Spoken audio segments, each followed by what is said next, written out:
Modern Jewish History, and he's the chair of the Finkler Institute of Holocaust Research at Bar-Ilan University in Tel Aviv, in Ramat Gan. He also serves as the director, importantly, the director of the Institute, the International Institute of Holocaust Research at Vashem, which is the preeminent research center on the Holocaust. He's the editorial board member of several important scholarly periodicals, and of many academic committees and boards and institutions globally. His publications cover a broad range of topics regarding the Holocaust and its impact on memory. He also serves as the executive committee of the academic board of advisors of ISGAP, and it's really an honor that you and your wife are here, and I thank you. This morning she went down because she said she has work. But in the afternoon she will come.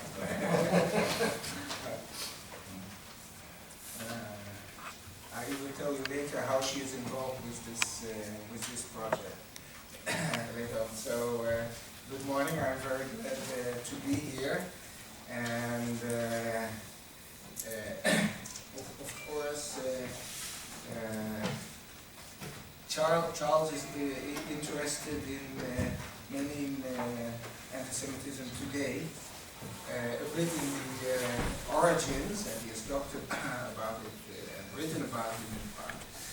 And this seminar is developing, is aimed at people who are knowledgeable and they want to promote and encourage them to develop courses on the issue.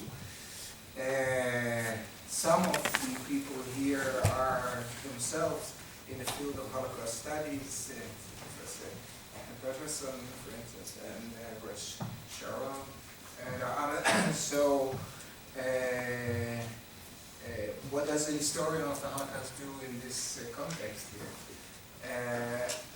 Many people will say, well, the Holocaust is the case where you can see the results of anti-Semitism. I think it's not so simple, right? Because in Holocaust research itself, there are streams and schools who do not emphasize anti-Semitism so much. We'll talk about it more in the afternoon. But I wanted to mention it already at the outset, and I belong to those who think that anti-Semitism is important. But having said that, it's not so simple to see the direct causal connection between anti-Semitism and what happened later on. So before I embark on the topic itself, Charles yesterday set a precedent by telling about himself. So maybe, and that is now at least in the historical profession, it's almost a must to say something about yourself, where you come from. Right, in the past you had to be far away, disconnected from the topic, apparently being neutral towards the topic. Nowadays, you have to tell a bit about yourself and how you are involved in these topics.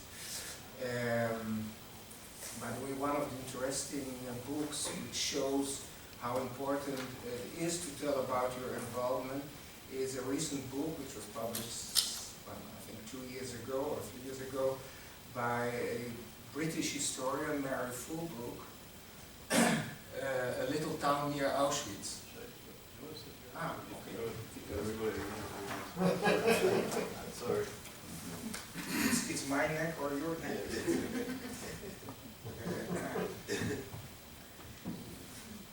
Now,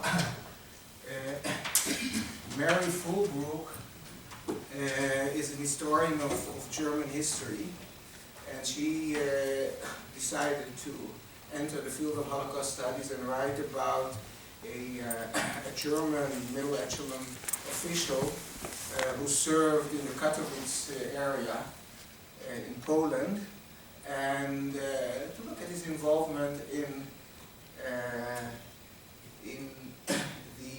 persecution of the Jews, but also in the general developments in that area. Now, Mary Fulbrook herself was born to a Quaker father and a German Jewish mother who had come to Britain at the end of the 1930s. When she started to work on this person in Katowice, the German official in Katowice, it turned out that his wife had been a very good friend of her mother in Germany before the ascendance of Hitler to power. So suddenly the historical interest became involved with her personal involvement, and through the family, through these ties, she also got the letters from the family and so on. So, but of course, her involvement with this family of perpetrators who had been friends of her mother caused her to feel part of the story itself. So here you have something. So that might be a good reason to tell something about myself before Charles caught me in his net several years ago, as he does with many other people. So I was born in 1947, and with two parents who were Holocaust survivors from the Netherlands. I was still born in the Netherlands. And we made Aliyah in 1957 when my father was appointed as director of Yad Vashem, which is not my position today, but what is now called the chairman of the directorate. And by itself, it's an interesting story because Yad Vashem, if you don't know, the idea was raised already in 1942, in the summer of 1942, when information about what was going on in Europe poured into Palestine, and there was an activist who raised the idea, August 1942, before the official declarations by the Jewish Agency and the Allies about the systematic mass murders taking place in Europe. And later on, at the end of 1942, also they found a name which we now all know, Yad Vashem. But in 1953, Yad Vashem was re-established by a bill of the Knesset, of the Israeli parliament, and the person who was the driving force behind it at the moment was a professor of Jewish history, Ben Zion Dinur. Some of you know Jewish history and are acquainted with this. He was the leading personality in the Israeli historical, let's say, professional network. He established the historical periodical of the Historical Society. He established the Historical Society of Israel, so it's very important. He was also a minister of education. And he first took several survivor historians into Yad Vashem, but he was also a professor at the Hebrew University. And there he had several PhD students who were raised at the Hebrew University. And the Hebrew University at the time had the very German tradition of history based on documents and with certain training and so on. And he had several, and there were several PhD students who were writing theses about, and here we touch on the topic that we're talking about today, about anti-Semitism since the mid-19th century, because Dinur believed that the main reason for the Holocaust was anti-Semitism, and you have to explore how modern anti-Semitism developed in Europe in several states, and up till 1933. For him and for the other historians at the time, if you explain anti-Semitism until 1933, then everything is explained, right? From 1933, it developed as if it was set out, therefore they were what we later call intentionalists. The professionals call this intentionalists, and I'll get back to that. Now, when these two groups of students met, that is the younger PhD students at the Hebrew University and the survivor historians, there was an enormous clash in Yad Vashem. And the survivor says these youngsters don't understand anything about the Holocaust, they haven't experienced it, and we want to deal with the years 1933, 1945. And the younger historian said, well, these survivors are not trained as historians, as real historians as we know. They were raised in Poland in the interwar period, and some of them were not historians and so on. And there was an enormous clash, and there's a PhD which explains it all. And Dinur, as chairman of Yad Vashem, decided he wanted to find a person who could bridge between the rivals in the institution. And he had read my father's PhD, which was published in English in 1952 and dealt with Dutch Jewish history in the 18th century. But my father was a survivor and trained in a Dutch university, so he said, well, we'll bring him in and he will bridge the gap between the two groups. And so we came to Israel in 1957, and I'm in a way the oldest employee of Yad Vashem, because I'm there since 1957. Running around in the archives and playing with the shelves and so on at the time. It didn't help. The feud there in this institution continued, and my father quit it in 1960, went to other things, but remained a Holocaust historian. And I myself was more interested in linguistic issues, and you will see how this resulted also in the way that I tackle history.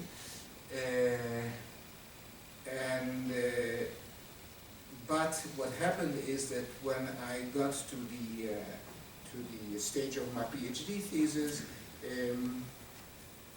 I started with a topic on Jews in the diamond industry in the 17th century.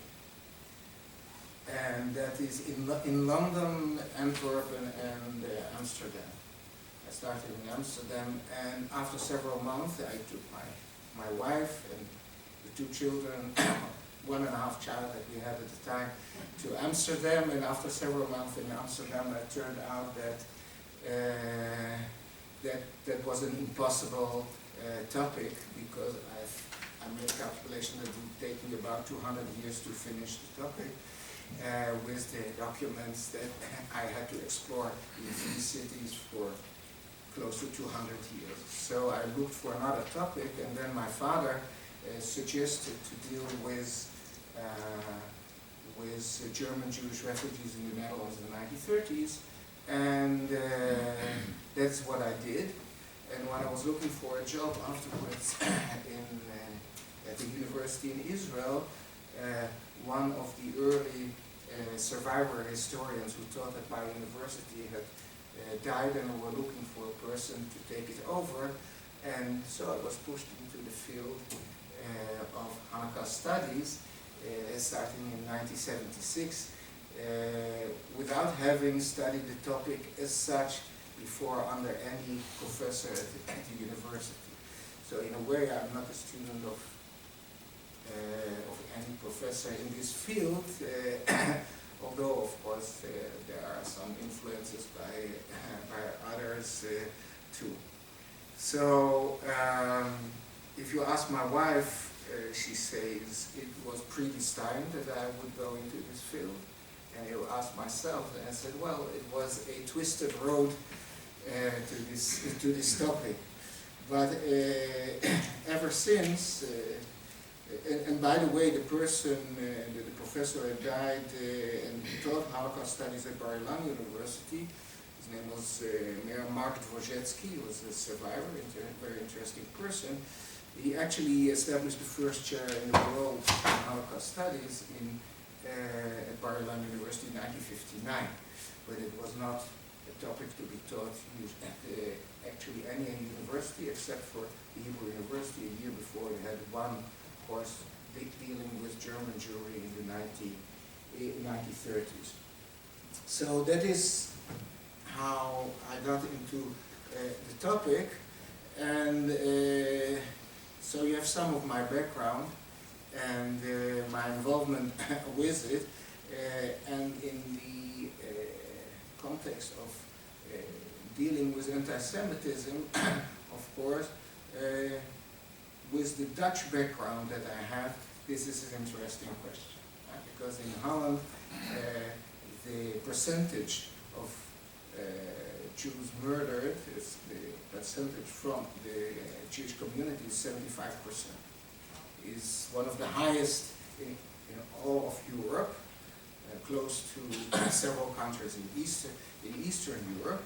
And the Dutch, as they perceive themselves, of course, are so open and not anti-Semitic, and Jews have lived there on a very fair basis since the 17th century. So the question is, what happened? This alludes already to what the remark that I made before regarding the connection that is usually made between anti-Semitism and the Holocaust. If it is a linear path or not, and I said, Dinur believed in it being a linear path. The moment you have explained the rise of modern anti-Semitism up till 1933, then you understand what happened afterwards. And I think that that is a very simplistic view, which brings us also to the topic of today, and one can ask himself, well, what has this to do, exploration of the issue of ghettos during the Holocaust with anti-Semitism today? Well, not directly in the meaning of that we have ghettos today or there's something similar to that, but the issue, the driving forces behind the emergence of what we know as ghettos during the Holocaust is something I think we can learn from also for today.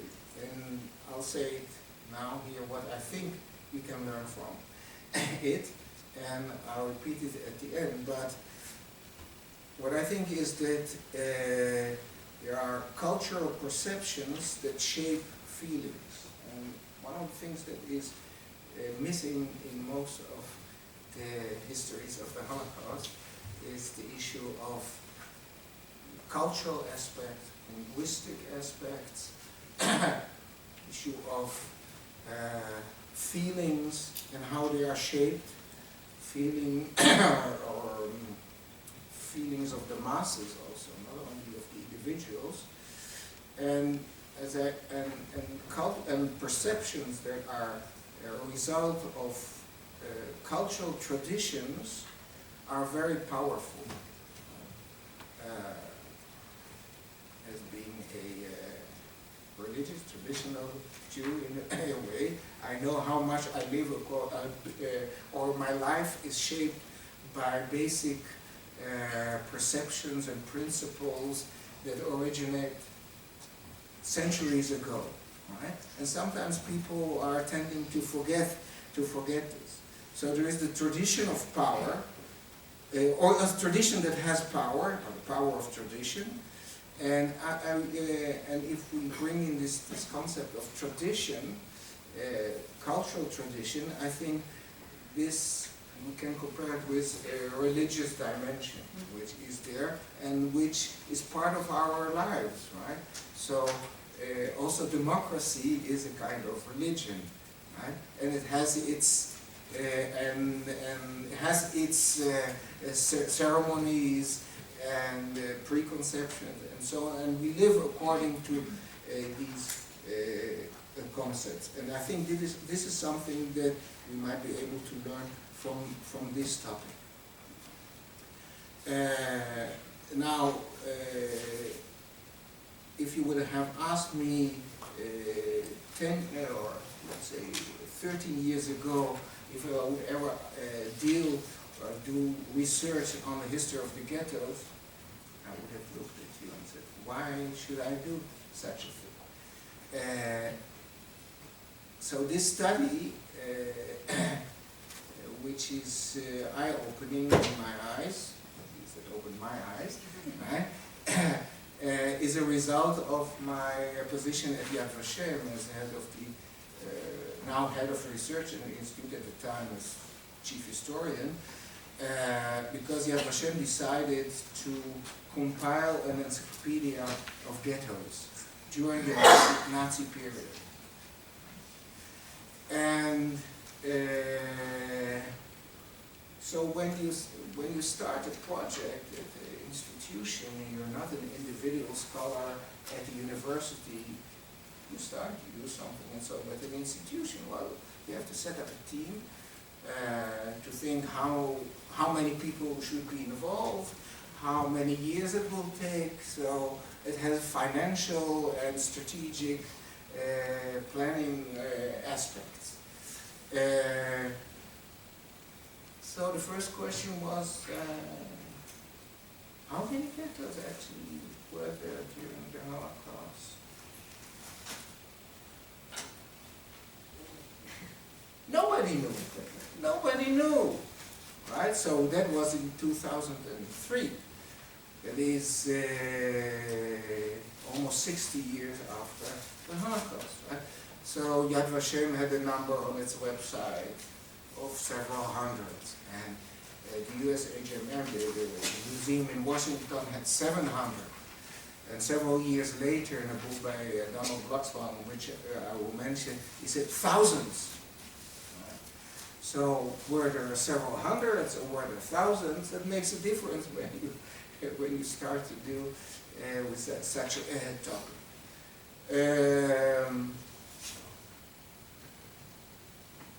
Then there was another question that is, can we identify concentration with ghettoization? Is it the same? Now, it is deeply entrenched in Holocaust scholarship that ghettoization and concentration are the same. And I'll explain in a moment why. Yes, I'll show that is very much entrenched in the scholarship. But it's not only this issue of the number and this identification, there is another identification, that is ghettos and Jewish councils, Judenräte, go together. Every ghetto had a Judenrat, that is what people think of, and a Judenrat is part of the ghettoization process. Then there was another thing that actually we vaguely knew, but you know, there are several things there are things that you sometimes, well, you know it, but you don't clarify them to yourself.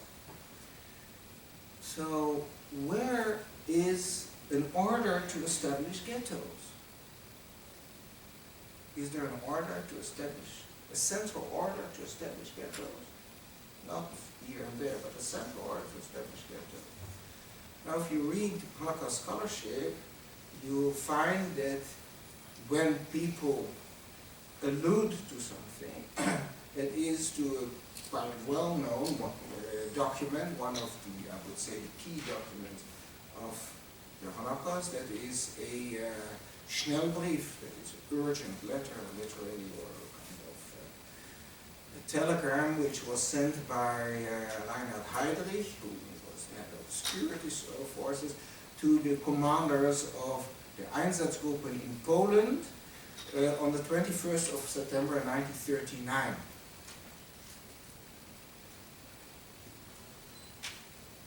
We'll look at this document afterwards. You'll see it isn't written there.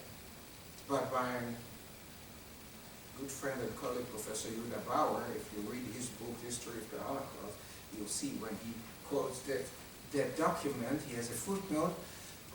There is the term ghetto appears once in this document. He said, this is the order to establish a document. It is not. It is not. It is not an order.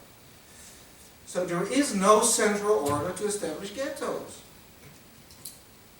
But there were many ghettos. So where does it come from?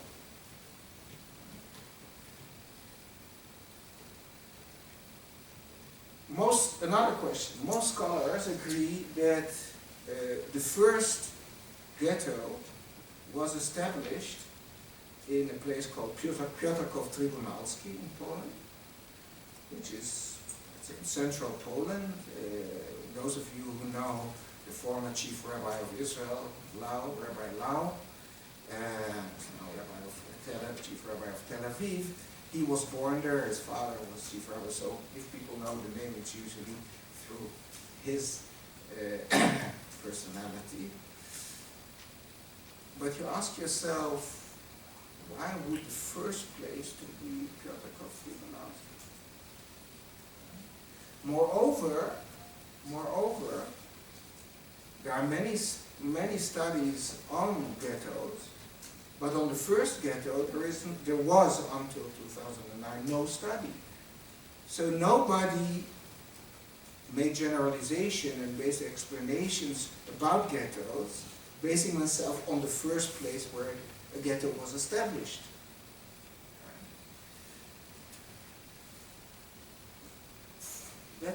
That's a problem. Right? So what happened is that we, the team at Yad Vashem was working on this topic, had to make or to formulate a definition of ghettos ourselves. So we had to do something which the Germans at the time did not do. That's strange. Right? That we have to conceptualize something that they did not do. So what you can see from these questions, and there were more questions, but these are the basic questions, that when we started to do this project, actually all what we thought about the emergence of ghettos and the idea of ghettos fell apart. So we had to start again, and I had committed myself to writing an introduction to that project. I thought it would be 10, 12 pages. I know I can do it and so on. And it turned out to be an independent study. And so I will take you with my experience into this topic and how I worked on it and what I then discovered. And that is a very interesting interplay between these historical traditions and perceptions and encounters with images which then lead to action. This is very vague what I said now. I hope it will be clarified at the end, and then we'll have time to discuss these issues and the issues that relate to that.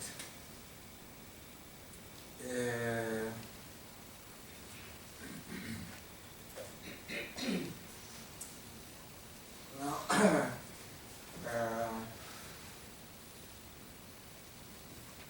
one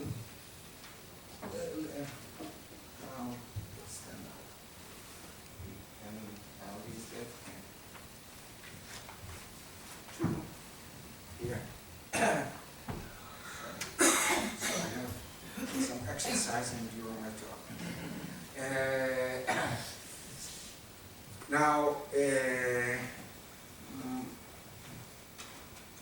what we can understand is that one of the main issues that bothered Holocaust scholarship, modern historians, of course, there are different dimensions, and some of the people here deal with the philosophical dimension. So, but what interested historians from the outset was what was the path to what they perceived as the pinnacle of the Holocaust, and that is the murder campaign, what the Nazis called the final solution of the Jewish nation. So finding the path, the line leading, or the developments leading to this final stage, right?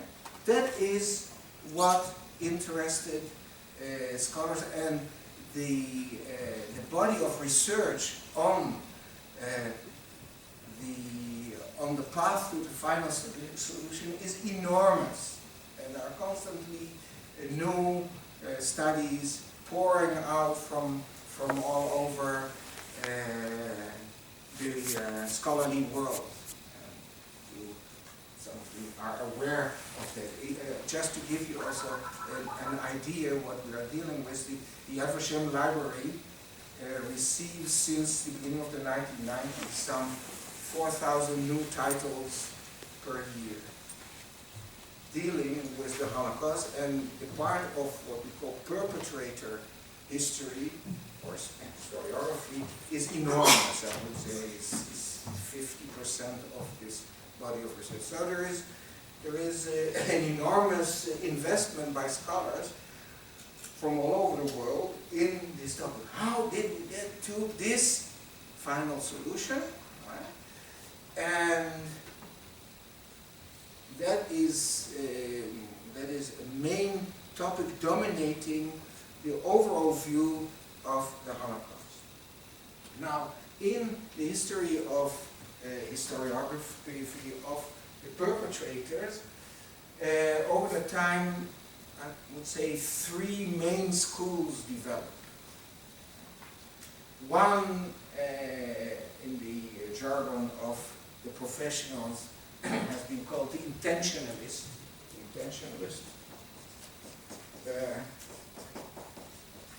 School. One has been called the functionalist school, and this is the mostly known schools, and I'll explain in a moment. The functionalist, and then I would put Raoul Hilberg as a third school.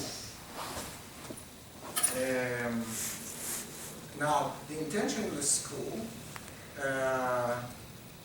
developed very early. It actually, in a way, a result of the way the Third Reich presented itself, and the impact also of the first trials, mainly the Nuremberg trials, since 1945, the first International Military Tribunal, and then several consecutive trials. The intentionalist view is that there was a preconceived idea by Hitler, which goes back to what we now call Hitler's first political writing from 1919, where he speaks about total removal of the Jews, and the leap that was made from 1990 to 1941 as well. He said total removal of the Jews, murder is total removal of the Jews. So we have a line, and there are some stops in between, 1933, 35, 38, 39, 41, and so what we have a linear development. Hitler was omnipotent. He directed the process in a top-down mode, and the German bureaucracy and state was very servile, so they carried out, all Germans are, disciplined and so on. That's also a perception, right?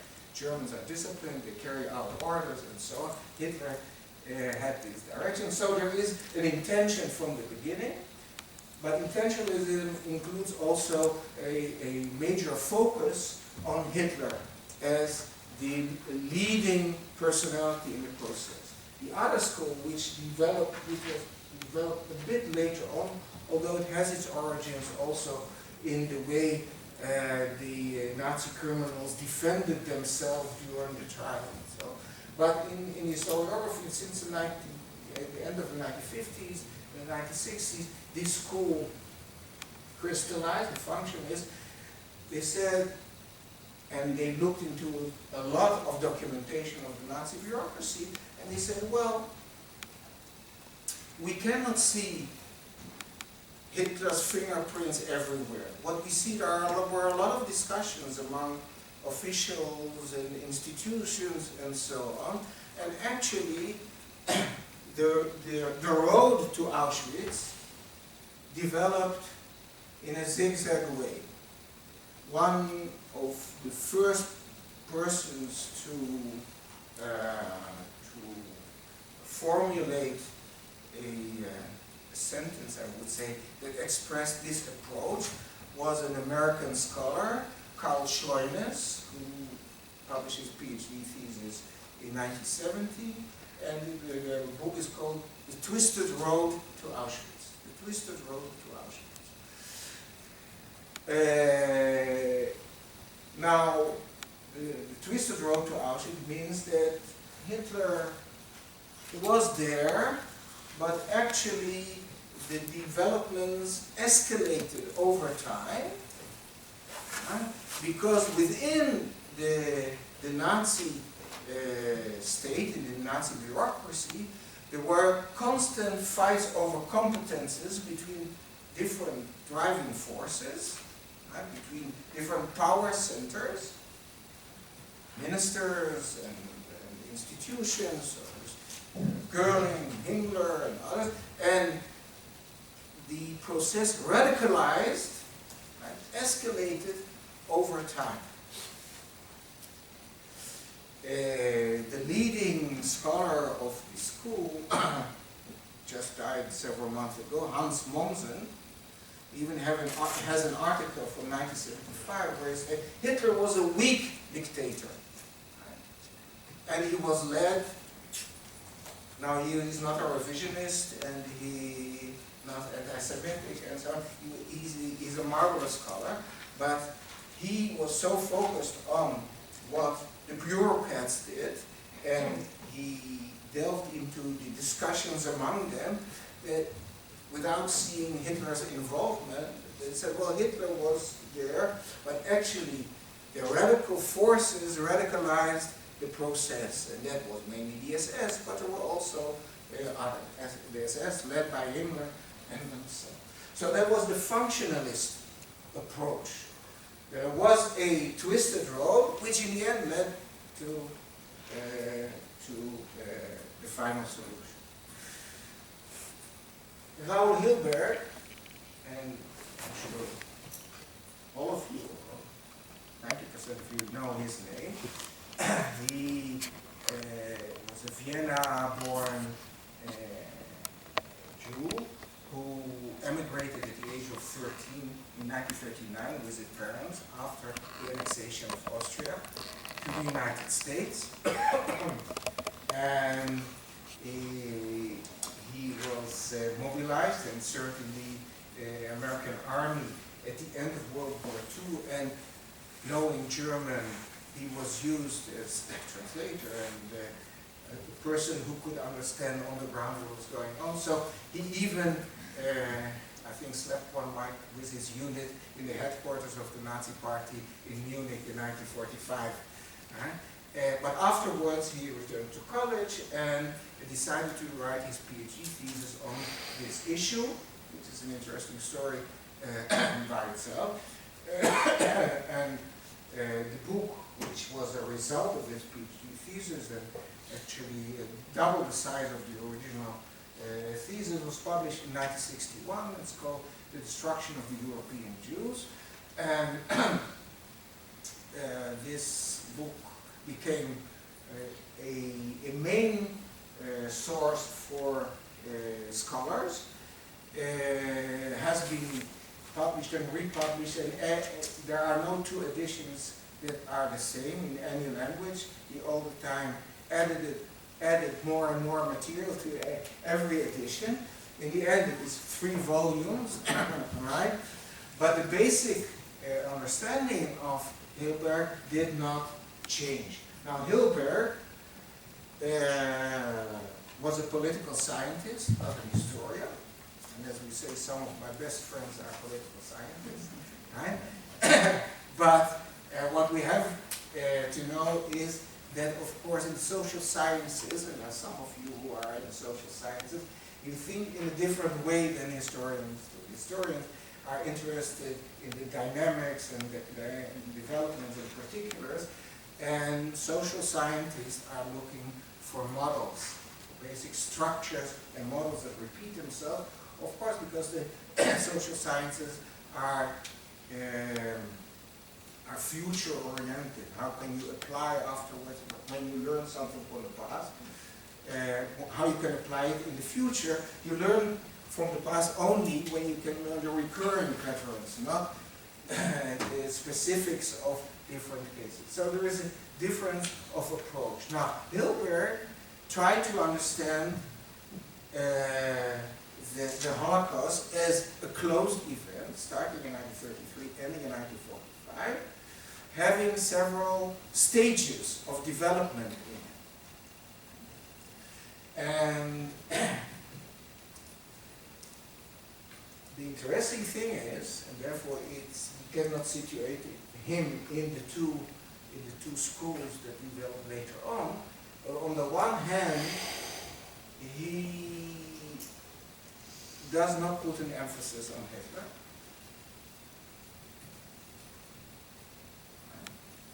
He writes in his book that the bureaucrats in 1933 didn't know what would happen in 1935. In fact, 35 nobody knew what would happen in 38 and so on. And there was no preset goal of extermination.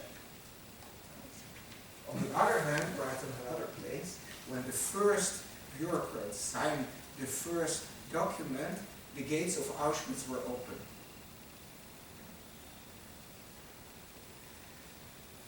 Now this is interesting because for Hilberg, as a political scientist, he thought that the main, the core of the event of the Holocaust was the power of the bureaucracy of the modern centralized state.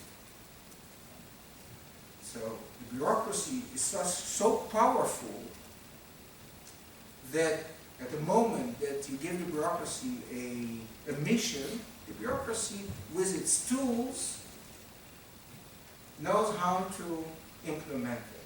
So it can be anything. In this case, it was Hitler coming to power, Hitler being anti-Semitic. So when the German bureaucracy was given the mission of carrying out anti-Semitic policies, they knew what to do. But they were not planning, of course, 10 years ahead. They had the tools to implement things. And then Hilberg says the following. So, coming back for a moment, intentionalism says something. There was a linear development from 1919 to 1941 and further. The functionalist approach says, well, there was a zigzag development which culminates in 1941 or 42, depends on what scholar you take, but into the final solution. Hilberg says something different. He says, well, there were several stages, and I'm sure some of you know these stages very well. He said there was a definition in the beginning, because with definition of the Jews, because without defining the Jews, you cannot deal with the Jews, so you have to have a bureaucratic definition. Then there's definition. The second step was what he calls expropriation. That is the economic aspect of impoverishing the Jews, taking their belongings, their money, and so on. Expropriation of the Jews. That is the second one. Then there is concentration.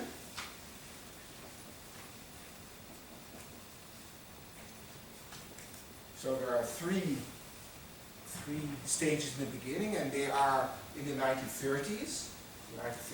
That is what he calls destruction stage 1 or phase 1. And then there is annihilation, which is the final solution. Final solution, and it straddles into two directions. That is mobile killing units, and the other one is killing centers. So you can clearly see a model of 4 stages, 3 representing what happened in the 1930s, the fourth one being the final solution. Now, if we look upon it, it is a, you can still understand something. What it actually does is, there is, so in 1933, there is a stage to definition, that is the definition. Then we get expropriation, then concentration, and then annihilation. So it is a stepwise development. Right? So we have 3 schools: linear development, zigzag development, stepwise development, or stage in this way. These are 3 conceptualizations of the path to the final solution, basically. Now, Hilberg's book became very central, became a teaching tool at universities, and is also one comprehensive, very logically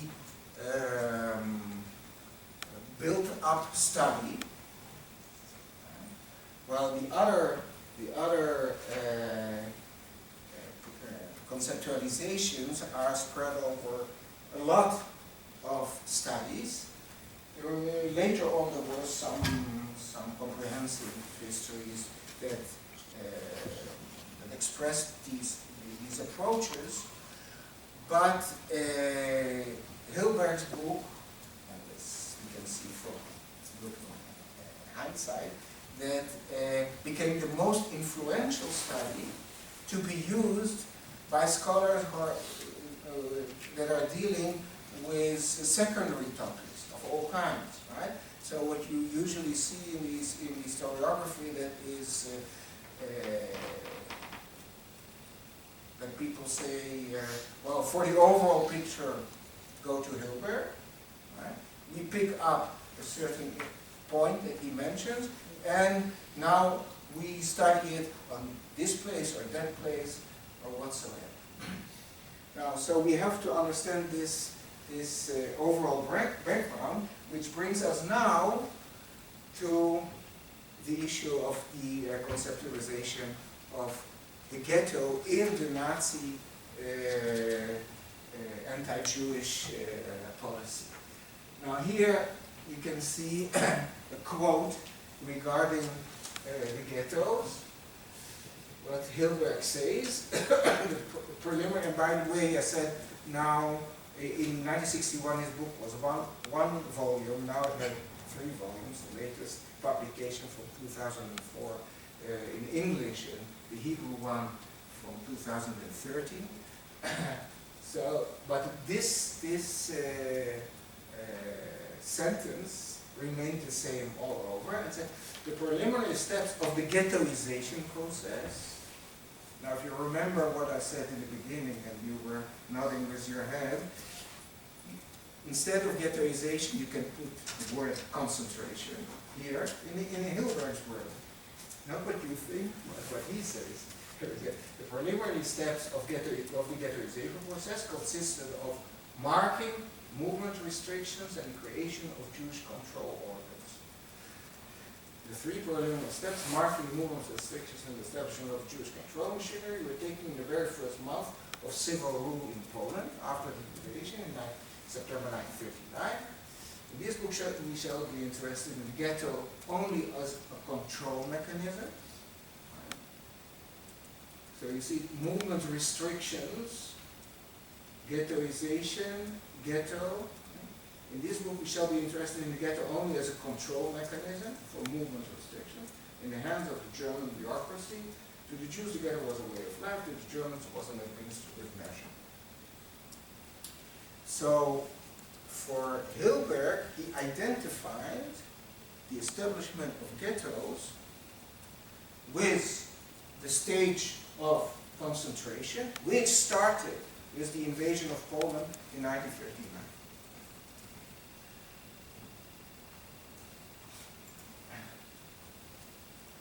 Now I take another book, this is a translation from a German study from 2004, to show how much this understanding penetrated into scholarship. Ghettoization. This is Michael Alberti. It's a study about the Bar-Ilan, which was the western part of Poland, which was annexed to Germany. Right? After the invasion of Poland, Poland was divided into several parts. It was a part which was taken over by the Soviet Union after the Molotov-Ribbentrop agreement, and in the German part, the western parts of Poland were annexed to Germany, and there was in the center this part which was called the general government. So Alberti wrote about the Bar-Ilan, this annexed part to Germany, which was not really became a part of Germany, but it was still had an occupation bureaucracy. But it says the following: ghettoization, the establishment of the ghettos, provided one of the most effective means to subordinate the Jewish population to total control and exploitation. With the beginning of the mass murder, they turned into giant prisons from where the Nazis could deport their inmates to the extermination camp. The ghettos were a milestone on the way to genocide. So this is following Hilberg's understanding. Hilberg's understanding, which, by the way, also, if we go back to the intentionalism and functionalism, it is in their mind also, they took a lot from Hilberg in this respect. So for all of them, the ghettos are a step in one way or another towards the final solution. And then a quote from an Israeli scholar, a young scholar who recently died at a very young age of 43 cancer, but this was a PhD thesis about the Nazi Weltanschauung, space, body, and language, and he tries to understand perceptions of Nazi culture, and so, but in it he speaks about the ghettos and said the removal of the Jew from the urban space was part of a larger process of removal from the German political sphere and living space. The final aim was to turn them into Judenrein, cleaning of Jews. While the space of the new city was reserved for the area in German, the ghetto was the urban space allotted to. So if Jews are concentrated at a certain moment, that is identical with a ghetto. And that is the same understanding. Right? And when he brings examples from places in Germany. Now, for those of you who are acquainted with this period, you know that in Germany there were no ghettos. But for him, there were ghettos, and for Hilberg, there were ghettos anywhere where there was a concentration of Jews. there were ghettos. I insert here a personal note, which was very embarrassing. In 2002, the German government enacted a law compensating Jews who worked in ghettos. Right? A law which was carried out in a very problematic way, and then improved and so on. And 4 years ago, a group, and the compensation is for those who carried out forced labor in a ghetto. A group, and now 4 years ago, a group of Dutch Jews from Amsterdam who had done forced labor for the Nazis during the occupation applied to be compensated from this law. Their request was turned down on the basis of my book.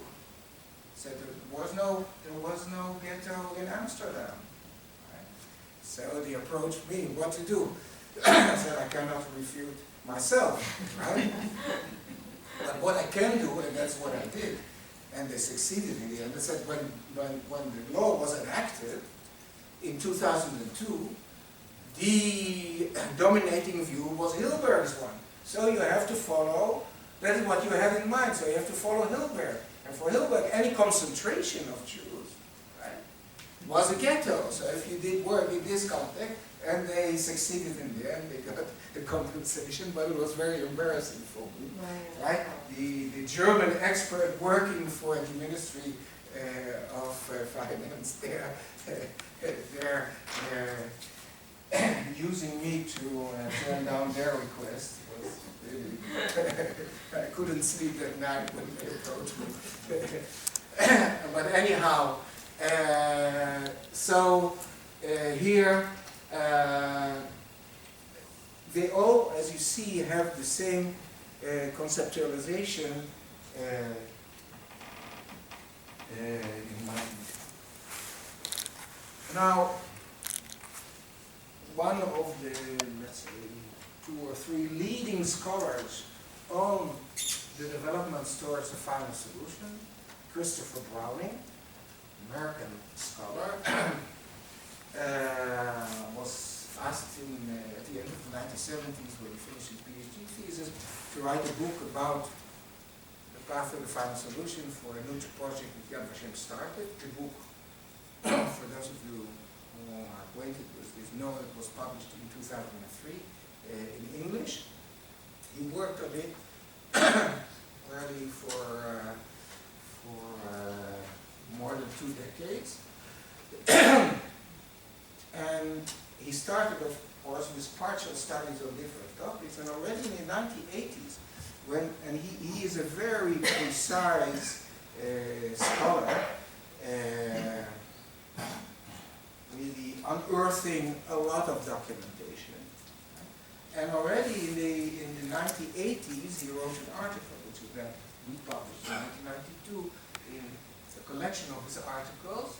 And he wrote the article on Nazi ghettoization policy in Poland in 1939-1940. And when he approached, when he looked upon it, he came to the conclusion that ghettoization was not a conscious preparatory step planned by the central authority to facilitate a mass murder, nor did it have the set task of decimating the Jewish population, which was an idea which was proposed by several scholars that perhaps this is the beginning of what later became the final solution, because a lot of people starved to death in ghettos.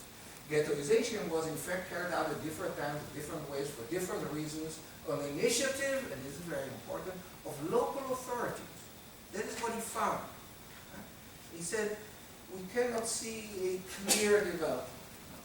The concentration of Jews in Polish cities as a preliminary to their expulsion was part of a policy ordered by the central authorities in September 1939. And I added, let's see, this document, which will come back. But the subsequent creation of sealed ghettos was not. On the contrary, the sealed ghetto resulted from the failure of Berlin's expulsion policy. At the beginning of the occupation of Poland, the Germans encouraged a lot of Jews to leave Poland. Some 300,000 Jews fled from Poland eastwards into the Soviet Union between September 1939 and the end of December 1939, when the Soviets closed the border. Right? So he said that when these local authorities in different cities in Poland were stuck with the Jews who did not leave, it led them to establish ghettos. Local authorities were left to improvise and found their way to the sealed ghetto. They did so at different times and for different immediate reasons, but always within the common ideological parameters set by the failed expulsion policy, namely that ultimately Jews and Aryans did not live together. This is exactly what that Boss Neumann said before, if you remember that. But there is something very interesting in his formulation. I said ghettoization, and then after the third sentence, the concentration of Jews in Polish cities.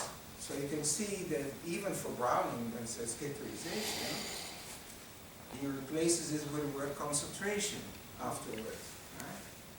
Here it's ghettoization, here it's concentration. So ghettoization and concentration are, under the impact of Hilbert, viewed as being the same act with different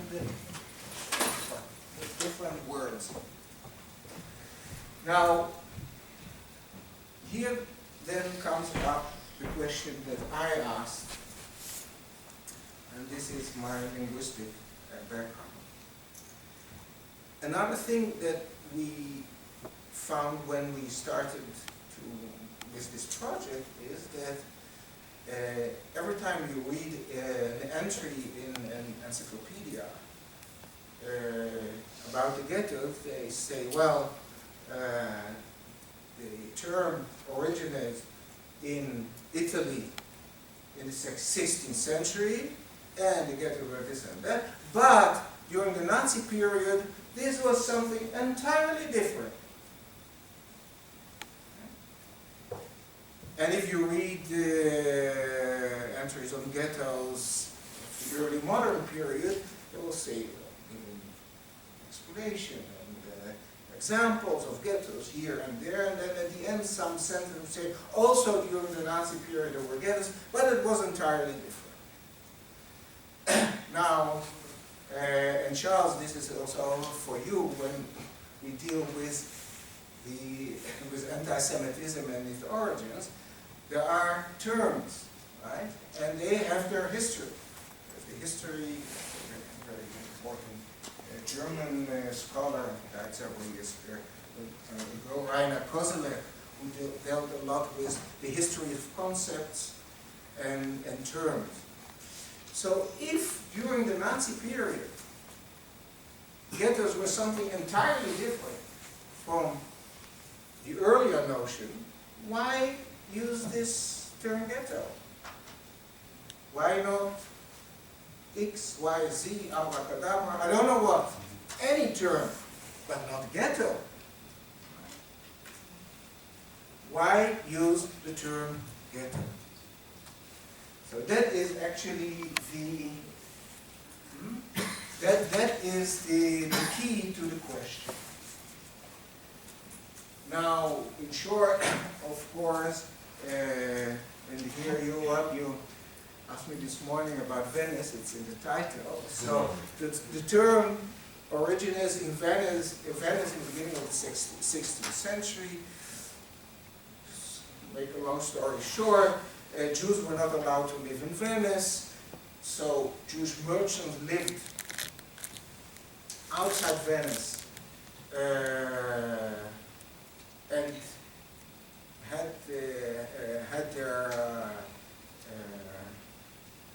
their daily Venice and so on. But anyhow, in 1509, Venice was besieged, and Jews fled into the city and remained there. So after several years, the municipality had to decide what to do, because it was not legitimate for Jews to live in the city. So the decision was made to allot to them a certain island, the Ghetto Nuovo, the new ghetto, right? In order to legitimize the living of Jews in ghetto. So it was a pro-Jewish act at that moment. Why Ghetto Nuovo, the new ghetto?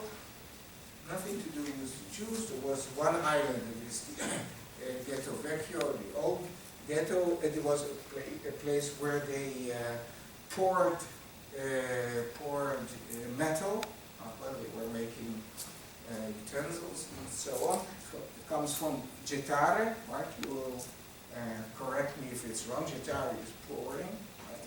So there was, and the new ghetto was a place where they threw the leftovers and so on. So it was the garbage island of the metal industry. That was the place allotted to the Jew. Later on, what happened is that in other cities, and especially after the mid-16th century, when there was a new pope who started new anti-Jewish policies, that is to have Jews live not in the city all around, but in certain neighborhoods. That is a bill from 1554. So gradually we see that in many Italian cities, Jewish neighborhoods were established, and they take over the term ghetto. This is the ghetto in Dubrovnik, which is in Croatia, but Dubrovnik, or at that time it was called Ragusa, was in close connections with Venice. The merchants were working together, so they copied, this is from 1546, that they established a ghetto, and it's called a ghetto, also in Hebrew sources, right? You find the term ghetto.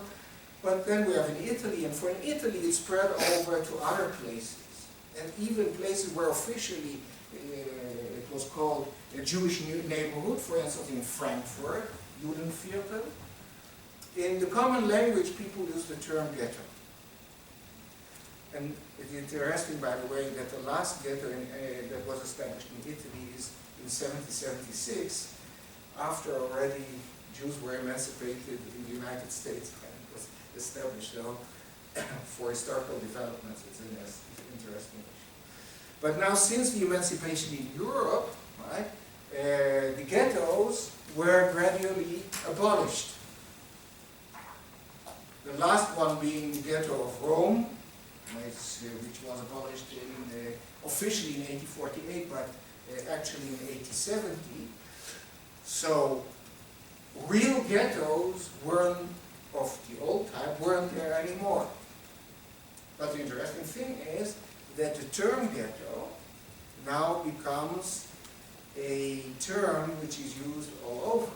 It's all over in Jewish and anti-Semitic discourse.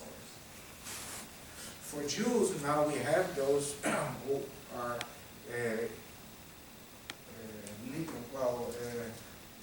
within the emancipation process, right? There is this idea of out of the ghetto, right? And climbing the economic ladder and social ladder, right? Leaving the Jewish neighborhoods into society in general.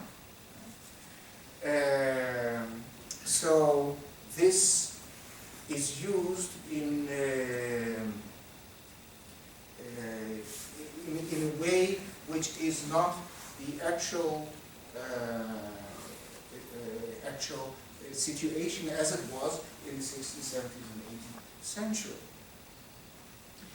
And we find this now in a very interesting way, developing into two modes.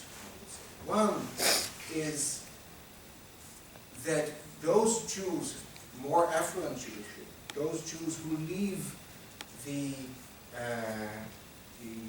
original Jewish neighborhood, are in the better parts of the cities, of the urban centers and so on.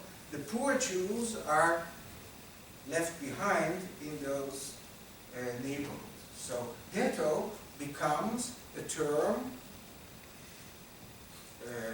depicting a densely populated, poor Jewish neighborhood. That is one thing. Another way is that becomes a metaphor for being separated from society in general.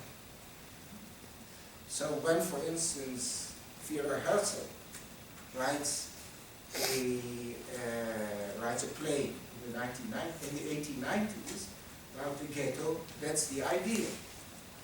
But so we have the metaphoric understanding of the term ghetto, and we have the actual ghetto as it is perceived now, a densely populated poor Jewish neighborhood. There is a British Jewish political activist. He was first Zionist and then established a new territorialist organization. His name is Israel Zangwill, who writes a book, Children of the Ghetto, in the 1890s. There is a Dutch playwright who writes a play about ghetto in the 1890s and so on. So about the densely populated poor Jewish neighborhood in Amsterdam, but it was never a ghetto as such, but it is called ghetto. So we have two understandings of the term ghetto, that is this poor neighborhood, and the other is being separated from society in general. Now, the interesting thing is that in the process of emancipation in the 19th century, had such an impact. Right? The drive is to get out of the ghetto. But later on, what you get in the beginning of the 20th century, when there is the process of assimilation proceeds, and Jews are converting and so on, then you get people who become nostalgic about the ghetto, right? So the ghetto, this was this nice place where there was, full Jewish life and with always the Jewish food, right? You have in America, you have kosher and kosher style, Kosher style is not kosher. But, well, this is in the, in this period, in the past, education was so nice, and everything, these nostalgic pictures of the past. So we get songs of the ghetto. Now this book is interesting. This is translation from Yiddish into German. Lieder des Ghetto, Songs of the Ghetto. And this is from 1926, I think, 25. The interesting thing is this. So this copy, which I have at home, is from the 6th print, right? This is, you see, 26 to 30,000. So you see how popular this book was in Germany and Austria in the 1920s. This nostalgia for the past. Now we come to the Nazi period. Right? So we had a very long introduction, but it's important to keep this in mind. When we look what happens during the Nazi period, the first years of the Nazi period,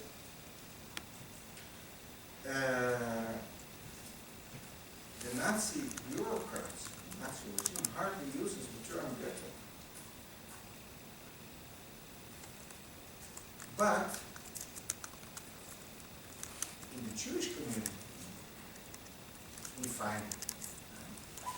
Because Jews start to react, and in the Jewish newspapers, and for instance, in this sermon by Rabbi Joachim Prince, afterwards emigrated to the United States, and that this is a speech on the eve of Passover 1935. A very interesting explanation. He said, outside our homes we are in a ghetto because everybody ostracizes us and so on, and our laws.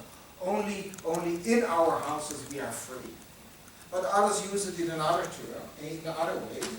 Said we are socially ghettoized. Socially ghettoized.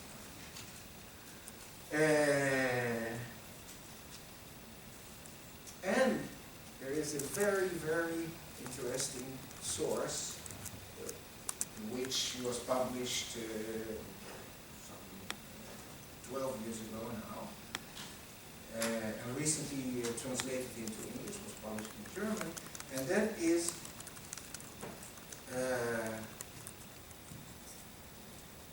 the secret situation reports of the security service of the SS and of the Gestapo. In Nazi Germany, since the end of 1933, both the Gestapo and the SD, the security service of the SS, started a system of monthly reports on what we call popular opinion. And they call it situation reports, Lagerberichte, where informers from all over the state had to report about what the population is thinking about all kinds of things. Of the regime, what the regime is doing, and the changes of the situation, and so on. And there's always a chapter or a paragraph on the Jews. So the book, which was published in 2004, was a joint project by a German and Israeli scholar, Eberhard Jekyll and Otto Dov-Kurka. They collected all these sections about the Jews, and because we're in a digital age, right, they also put it on a CD, which makes it much easier for me to look for the term ghetto in these reports. Right? So what otherwise would have taken, I don't know, many years, was now an issue of several seconds. So in these reports, in the 1930s, the term ghetto appears, and this is by the SS, the people who will be involved afterwards in the establishment of ghetto. The term ghetto appears 9 times in the 1930s. Always when they describe what the Jews, or how the Jews are describing their situation. And always in a metaphoric way. So that is the metaphoric understanding of what a ghetto is. That is separating